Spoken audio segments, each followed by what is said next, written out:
morning everyone, and welcome back to another episode of Schelly's Shop. Today I was hoping to do something that I thought was going to be pretty cool.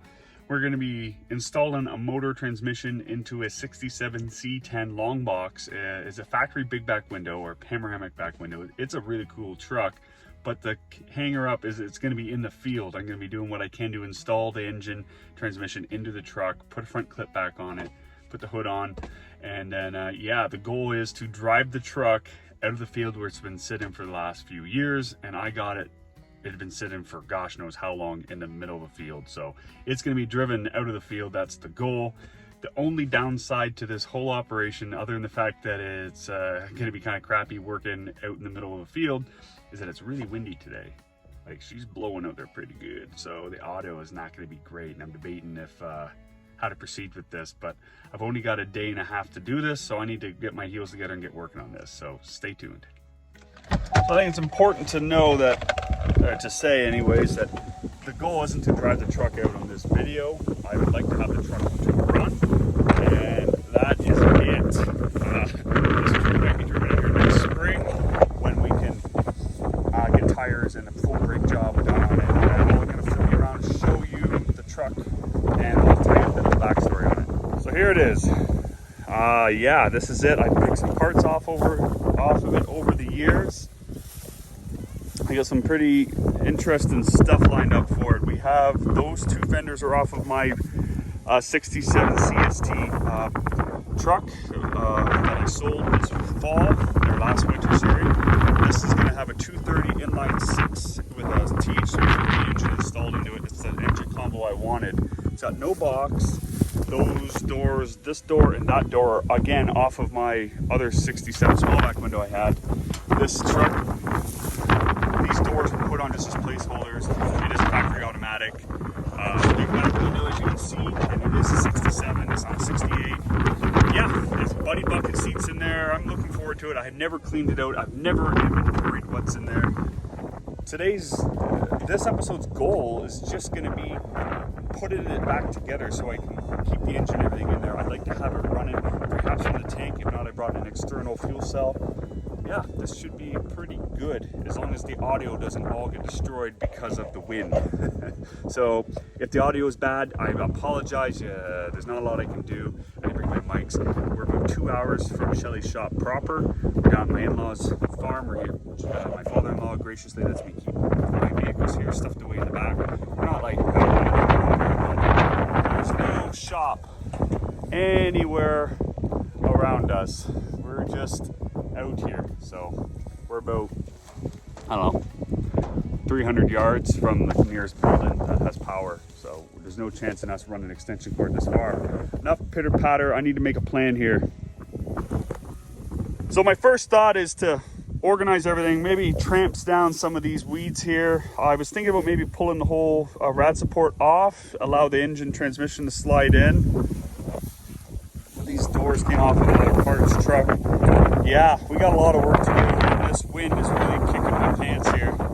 There's basically two options for getting the motor in there. I like one option better than the other. I'd like to get some plywood laid down and get the engine crane and slide it in manually. Or if I can con my brother-in-law or my father-in-law to come out with the Bobcat and maybe, or the skid steer, and slide it in that way. Either one would work. I don't want to damage anything. That's how we're here at Schelly's shop. I like to preserve, not destroy. Let's get rid of these weeds and we'll go from there.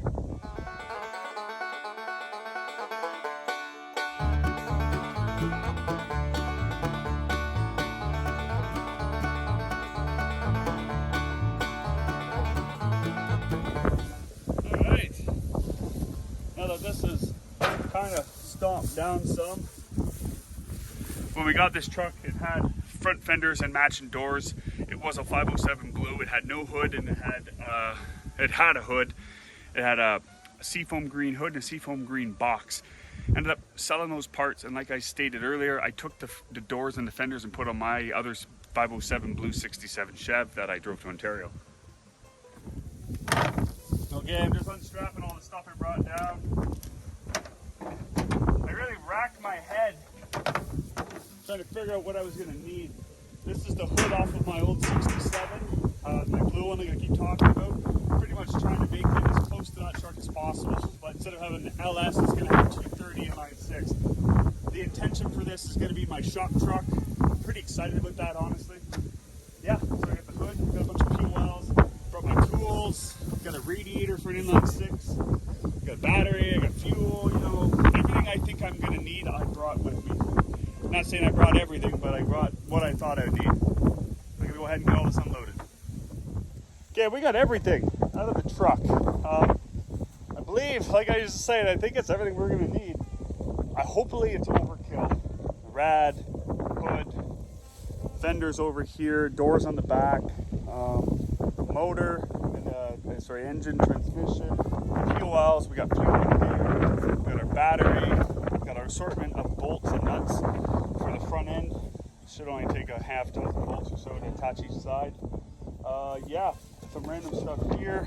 Let's go over and start organizing my body parts in a logical sense so I can see what we got going on in the engine bay.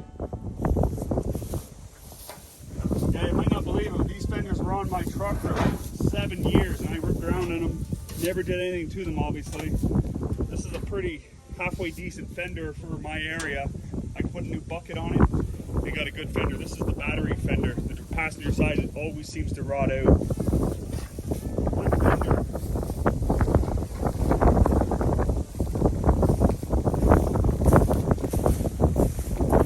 This truck isn't half ton.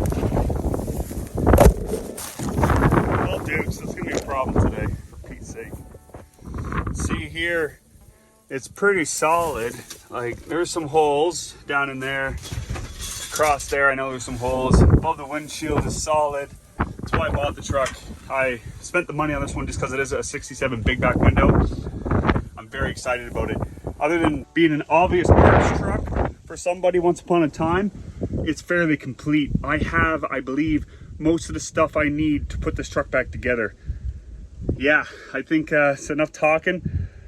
I need to get those weeds out of the engine bay, which they're brimbles, thimbles, Brussels, whatever you want to call them. They're prickly bushes, so I need to get those up out of there before I can really start to see. I want to see if I get engine mounts, see what kind of fuel line, transmission lines, because this wasn't automatic. I just want to assess and see what kind of stuff we're going to have to get into today. I'm really looking forward to this, gents. I've been waiting for this day all winter and all summer. I also do a bit of gardening on the side, if you didn't know. So if you need your brindles trimmed out of your engine bay, you know who to call. Call Schelly's shop. Speed.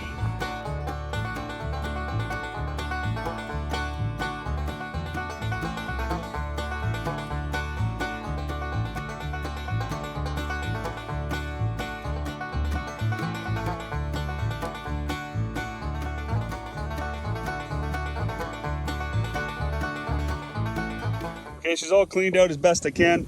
Looks like I got some other prep work to do. Got some wires I got to get rid of. Don't know why those were there. So there is engine purchase, frame purchase. I do have engine mounts. There is an automatic cross member there. I do have a brand new engine mount on it, transmission mount. I'm going to take it off until I can get a jack underneath it.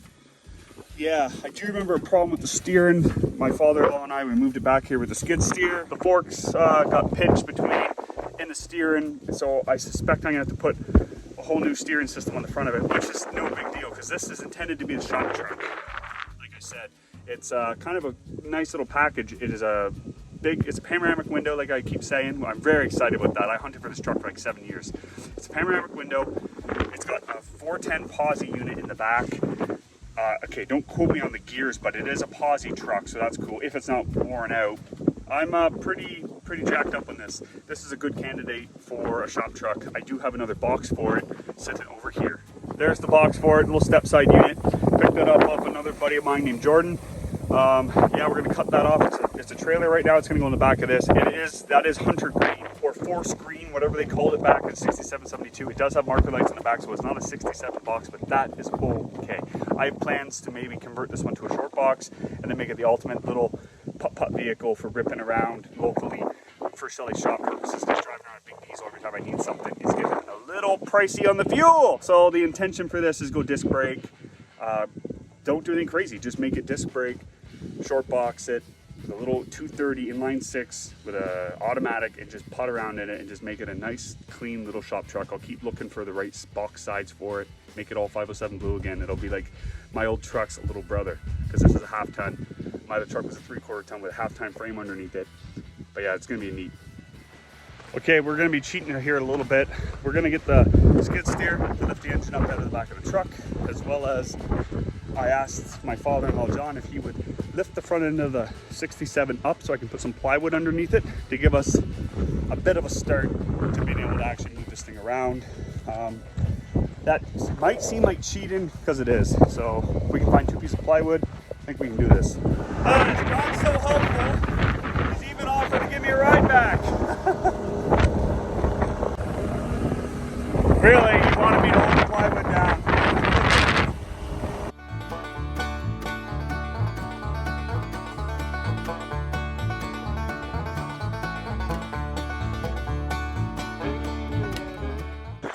Okay, we're kind of set up. I think I'm gonna need one more piece of plywood and the engine hoist. We're getting close to trying to set this old girl on here. There we go, on the way to the engine with the skid steer. Can't believe you let me actually drive this thing. He's a good guy. So here we go. I found a bucket of bolts. That was probably from the original people that stripped this truck. This is chrome I put in here over the years. Yeah, it's getting harder and harder to find good stuff. I just wanted to get in out of the wind for a few minutes and just kind of go over what I suspect is going to happen. My intention is to put the engine in the truck as a unit with the transmission and everything, because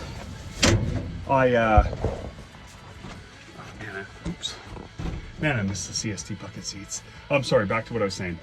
We're gonna slip it in, try to do as one unit. It might take some back and forth, but it is what it is. We will get it. I'm all by myself, and this should go pretty slick. I'm not 100% certain if I'm gonna have the transmission mount hooked up or not. I should, it's only one bolt, but yeah. We got used but good condition engine mounts, so the rubber mounts. I prepped as much of it as I could off camera. I just want this thing to slide in and be good to go, and just to try to have some fun with it. I didn't bring battery leads, and I bought in advance rad hoses, but last night or yesterday, I drove about 4.5 hours northwest to go pick up a new holiday trailer for my family.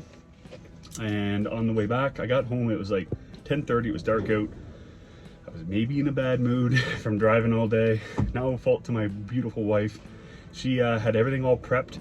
We load all that stuff up. I gathered up the tools I needed for today. I already had most of the stuff down here because Big Pig, my tow rig, was already in Wetaskiwin.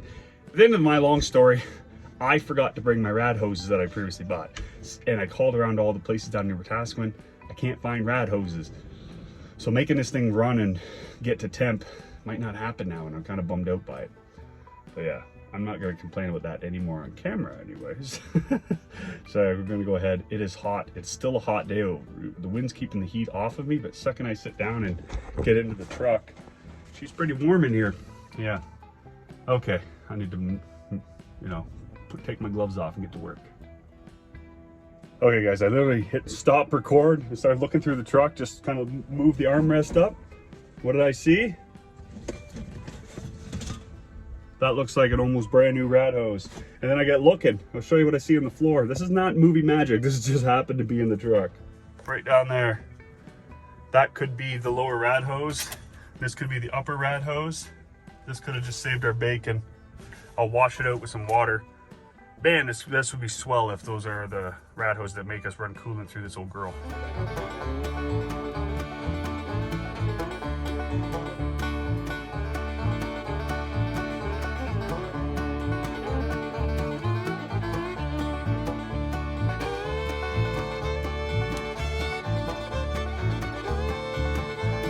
So here we got her. This is the mighty 230 out of Nova, I believe.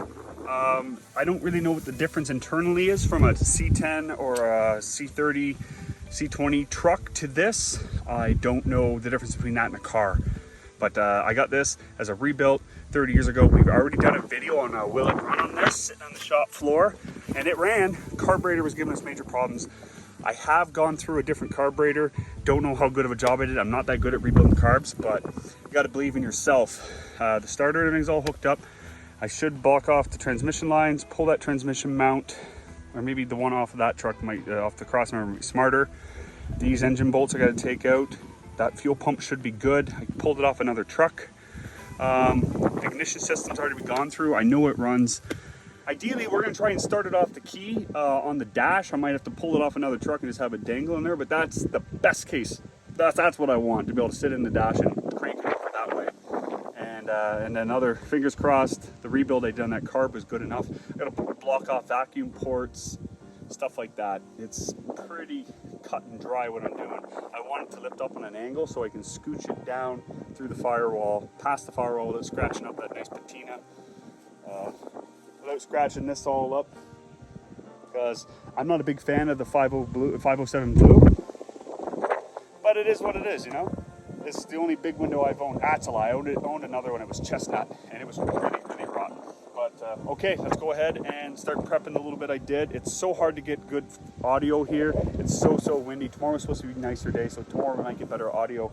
There's gonna be a lot of fast tracks and stuff, I imagine, if this video is even good enough to even use. So bear with me. It shouldn't be too much longer with the bad audio. I don't know if you guys can hear me, but go ahead, lift this up and try to slide it in the engine bay. Let's go.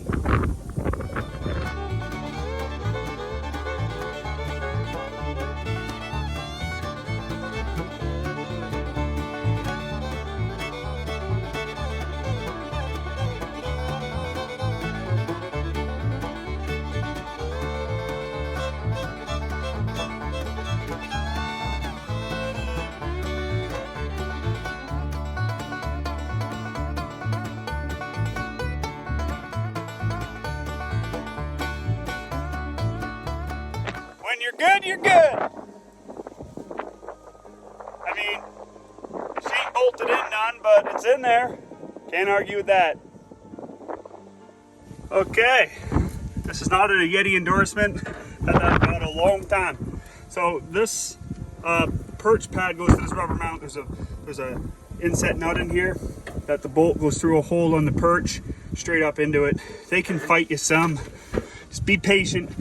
I have full confidence that you all get this. So I'm gonna go ahead and get this started, and then I gotta move it around, the engine around, until we get the other side lined up too. This one looks like it needs to come back forward some. All right, I am down on my back here, underneath the truck, trying to get these bolts in to hold the perch engine mounts to the perches. I can't contort my meat hooks into a way to thread this in. I got her lined up. It's just I can't bend my wrists and turn at the same time. It's a little maddening, but we'll get it. Persistency is key. Believe in yourself. Well, would you look at that? It's in. It took a lot longer than I expected. The two bolts that go into the rubber mount through the perch off the frame took me, not kidding, an hour and 15 minutes to get in. I just could not get the system to everything to line up. I'm not going to say that's the longest it's ever taken me, but sure as heck wasn't the fastest. But we got it now, and I'm so happy. And then I noticed I messed up. At this moment is when I noticed I messed up. The perches are in the V8 configuration, because this is a 327 small block Chevy truck. I knew that the perches are shared between the 250, the 194, and the 230 with the V8s. Okay, the 292 have a different mount on one side, but they're in the rear location. If you look, I'll show it to you. We're in the forward position. I need to slide the whole engine back about 2.5 inches, 3 inches. And if you've ever taken the bolt out of the bottom, it can be a root bear. Everything's doable. Just believe in yourself. I'm gonna go ahead and get on this. This is gonna have some choice words said most likely. So yeah. Look, before I skip to that, the reason you have to slide the engine back is because the fan will hit the radiator, and yeah, and also we got to move the transmission crossbar back to the rear holes. Okay, enough talking. Let's get on this. Okay, so this is inline 6 location. That's V8 location. So we just gotta slide it back. There's another hole right there that the bottom one goes into, and as well as the cross member for the transmission, it has 4 respective holes on either side in that, for a total of 14 bolts that need to be removed. Okay, let's give this some pushes. That cross member does not want to move none.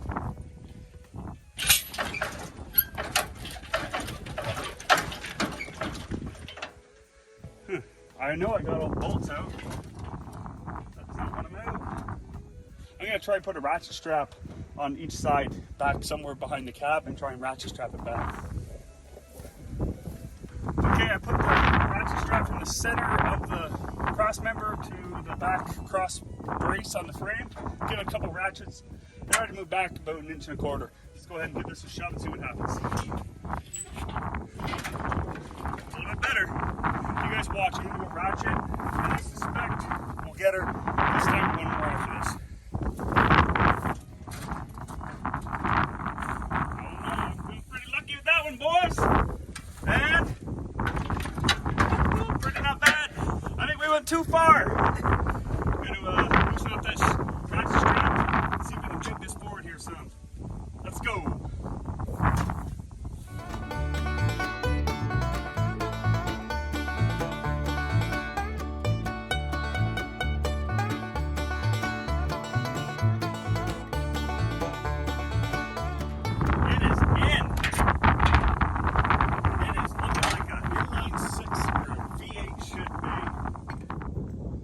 Okay, phone died. I had to go up to the shop, plug it in, charge her up. While that was happening, I did a bunch of little things.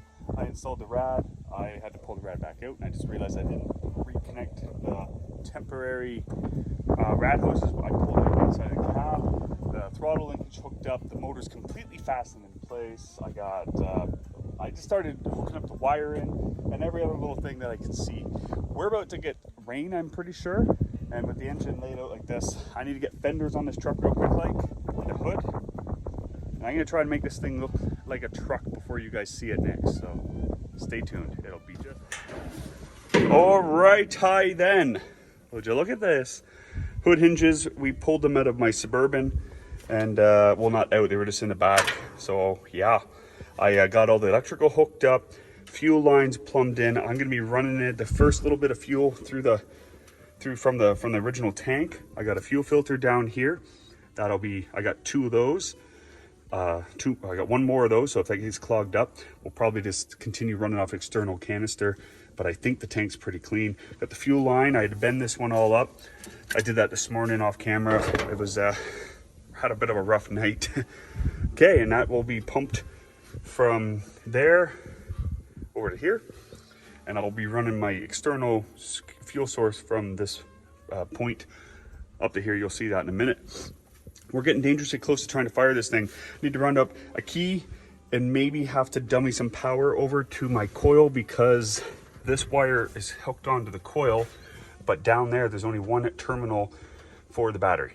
I'm sorry, 1 terminal, and that's the solenoid wire. So the yellow wire has no home. So I might have to just put 12-volt hot to it. But I'd like to try to start this from the key as much as possible. So in my 1-ton truck right on my left-hand shoulder here, or your whatever side this will orientate to, that truck right there, I got to go and pull the ignition because it has a key out of it. It's in there loosely anyways. And we're getting close. Battery, we've got to hook up some battery wires, check for fires, see if this thing's gonna catch fire, double check our POLs, and yeah, we're gonna bang this thing off. Yeah, I'm more of a doer than I am a like take my time kind of videotape. So videotaping for me is a struggle. It's not hard work, it's just remembering to actually videotape it. I gotta hog this one out. But yeah, I'm so a lot of times I just want to get stuff done and I always forget to film what I'm doing. I do lots of other things. I only show you things that I think you guys might be interested in. But in reality, I work on all kinds of stuff. Okay, at least the power's hooked up. I just got to get the ground to the motor, or the engine, sorry, and then we're looking pretty not bad. So she's not as windy today, but now they're out farming everywhere. Okay, hopefully my wife doesn't notice I took her K10 battery. Positives on, negative reaches too. Those are loose. I'm gonna pop the negative off, tighten the positive on. I gotta connect these two together. I'd like to put it right to its block there. Well, that's a good sign. Somebody was in there rooting around. Okay, battery's hooked up. We got the fuel system loosely put in. I did put about 2 liters of fuel in the truck that I've had in my garage all winter. It should be enough to fire this sucker off. I got the main power wire hooked up. I connected this over here, so we should have power running through it. Right when you hook up a battery for a vehicle that's been sitting for an untold amount of time, you want to really look for smoke. I'm gonna quickly look under the dash and make sure there's no smoke coming up, because we could lose everything. Let's go. Pop this bad boy open. Don't see any smoke. Got the ignition coil hanging. 67 has a small loop here, so if you need to drill out your ignition system, make sure you don't damage this ring, because there's 67 and some 68 exclusives. Okay, I'm gonna do my best to do this one-handed. Okay, key is in. Let's see what the dash does here. So far, nothing. So far, nothing. Okay, that's just in the run. It's not going to crank over, but okay, that's not a bad sign. Let's see if the radio, let's put this back there. See if the radio works. Nothing. Okay, it's not the end of the world. Windshield wipers, maybe? Oh, gotta turn the key back on.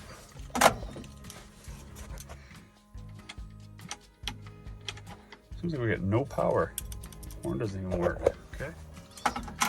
Let's go finish setting everything up. So I'm prodding around trying to figure out where I have power to.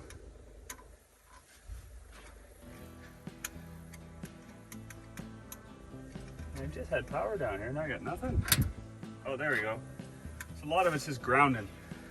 And I was prodding under the dash, and I didn't have any power to my fuses on either side. So I'm gonna pop the bulkhead connector out, and I'm gonna see if I have power running to the power side of the bulkhead connector. It's kind of start simple. Power to here. So that's the power wire that runs down to the alternator. It's a red wire inside the loom. Now I'm gonna check it over here. Let's go. It's like a 1/4 inch bolt, and then they pull out. So it looks like a 7/16. It's not 1/4. My bad.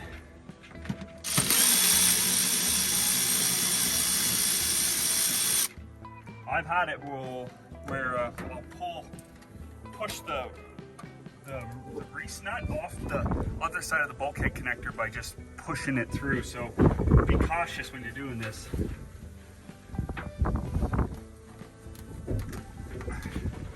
And this stuff is 50 years old, so you don't really want to put too much tweak to it. Oh, these are really corroded. Just caught that bolt by fluke. I think we found our problem. Just a quick guesstimation. Yeah, we got power coming to it there. I didn't burn, maybe I did. I gotta look through my tools and try to find a wire brush, and we'll hit up with some brake cleaner. Disconnect the power first. Don't want to do that again.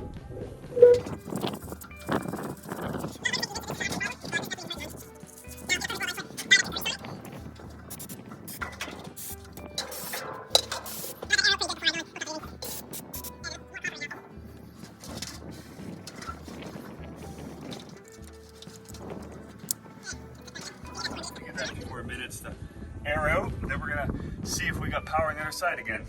I might have to remove all the glass fuses and clean up another side of those. But anytime you do anything like that, you want to make sure you got your battery disconnected. It's kind of important.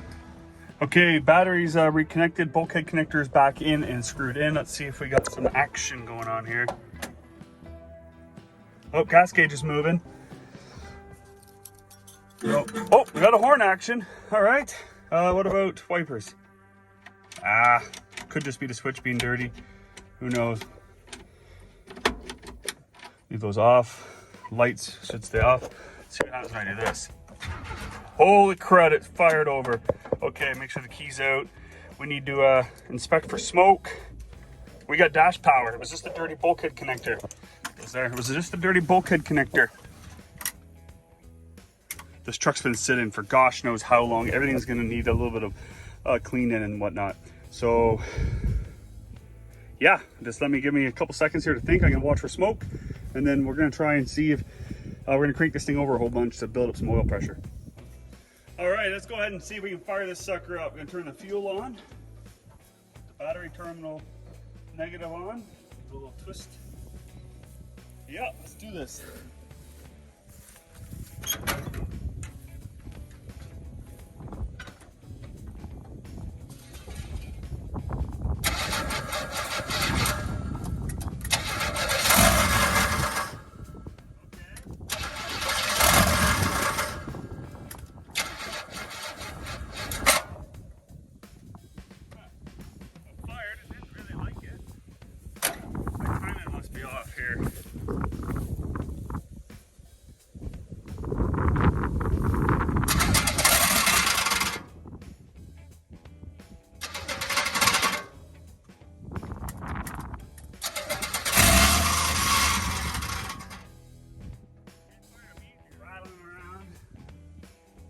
Sounds like the torque converter's rubbing on the inspection plate.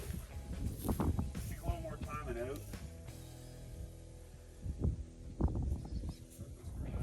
I'm happy that it's running. Well, kind of.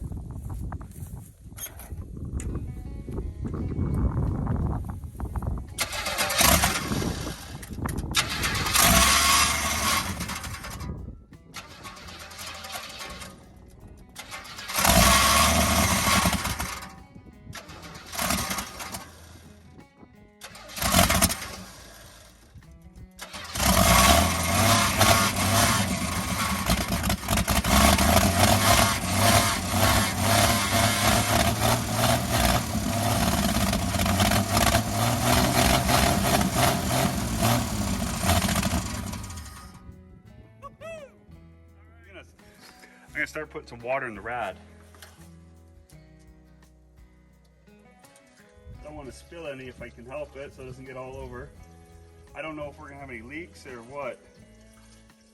Now it is getting in the fall, so this is just a temporary measure to see if we have any leaks in the system. Okay, let's give this a second attempt. I put some adjustment on the carb. Let's see if it'll start up in idle now.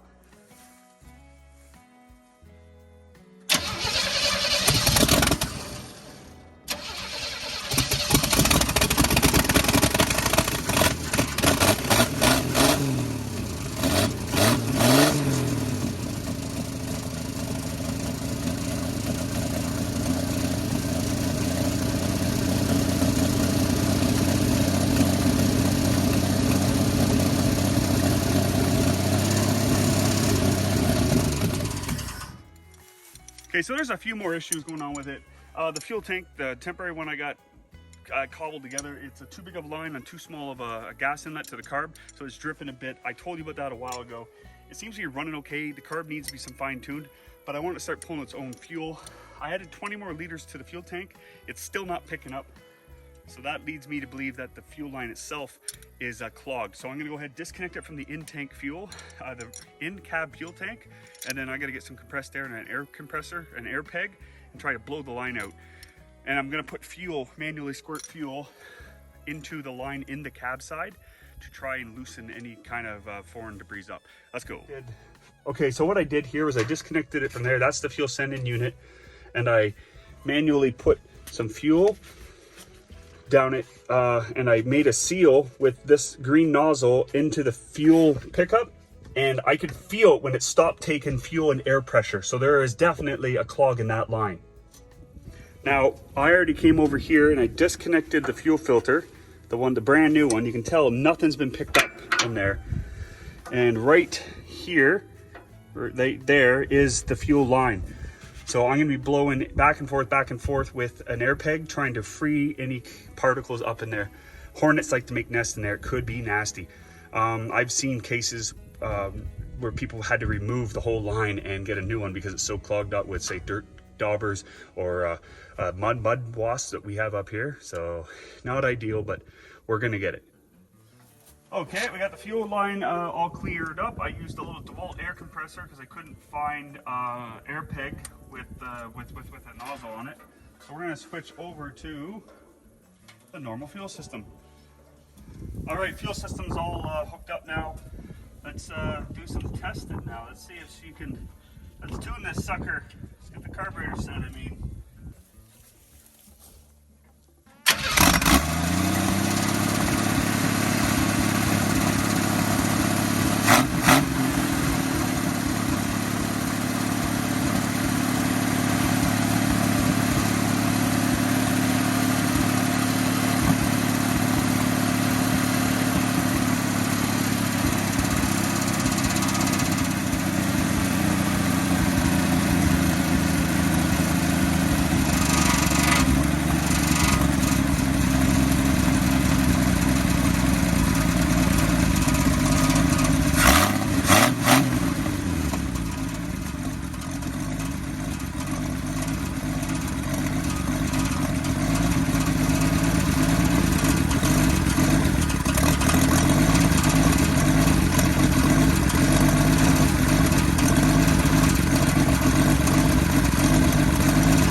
Decided to die. Woohoo!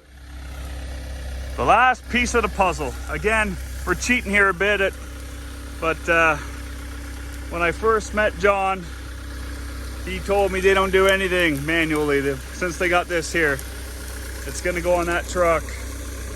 Hopefully we can get it under that wire. You can feed a baby with this thing, I swear it. Okay, I gotta put this down and start working here.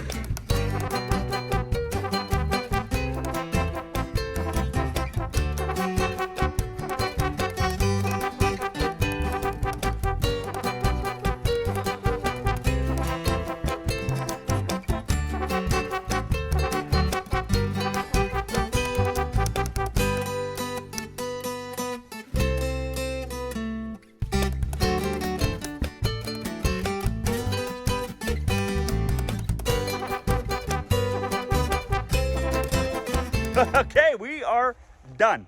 We got her on. The box is sitting on there okay. It did start to let go there at the end. It looked good on the box trailer where I got it from, but once we started moving around and stuff, then it started to let go. And as you can see, it's the one L bracket on the driver's side broke off completely, and now it's toast. Yeah, but this is a 67 factory big back window or panoramic back window with a 230 inline 6 in it now, it's a pretty desirable truck. Not because of the engine. I actually downgraded it from the 327 it came from the factory with a 410 posi. This is a cool truck. We have bigger plans for it. I intend to drive this truck out of here and directly to the road. I will be doing all the brakes. I'll be doing everything in this spot. So I'm gonna go ahead and show you guys the other side and just see what kind of mischief we got on that side. It's the uglier side, believe it or not. This is the good looking side. Okay, let's go have a look at the other side. Well, there she is. She's sitting real ugly, sitting down. The box fell apart. Inside of it, can you really blame it? It's not the end of the world. This box is still salvageable. We have other bigger, grandiose plans for this truck, and this box is not exactly the one for it. I would trade up in a heartbeat for a 507 blue one, fleet side or step side. It really doesn't matter. Yeah, like this door right here, it's miscolored, but my first 67 I ever owned had this exact door on it. It was a CST. This hood also came on that exact truck. These front fenders, it was a C20. And yeah, so everything I put back on this truck came off of my LS swap truck that I drove to Ontario. This truck was a parts truck. I just wanted the cab. So yeah, I re-robbed parts off of it, and then I sold that truck, and then I built this. And every time I see it now, for the last day and working on it, that view right there hits me right in the feel box, because it makes me miss my old truck. And in some small way, I'm gonna get my truck back with a little tiny 230 engine in it. All right, that's gonna be a wrap for this episode of Schelly's Shop. I really hope you like what we did here today. It's fun, you know, putting myself through more suffering than what was necessary. You know, it was a perfectly good shop, 300 yards away. My father-in-law offered multiple times for me to go use it. I chose to do it out here to remind me and other people that are watching that you can still do this kind of stuff out in the field. I had basic tools. The only cheats I used was the Bobcat. That was time saving because we were on a time schedule down here. But yeah, it's totally doable over a weekend to take a parts truck, which basically was just a cab, and turn it into almost half of a real truck. That box is almost not worth being on the truck, but I stuck to the plan. So yeah, I apologize for the audio that happened yesterday, the real wind. I did my best. I don't know if it's gonna make it in the video, but it was windy. The camera kept getting blown over and everything like that. I assume most people wouldn't have watched past that, but if you did, really appreciate it. It means a lot that I have supporters and subscribers that are helping us grow as a channel. I really appreciate it. Well, that's about all I got for you. So until next time, cheers.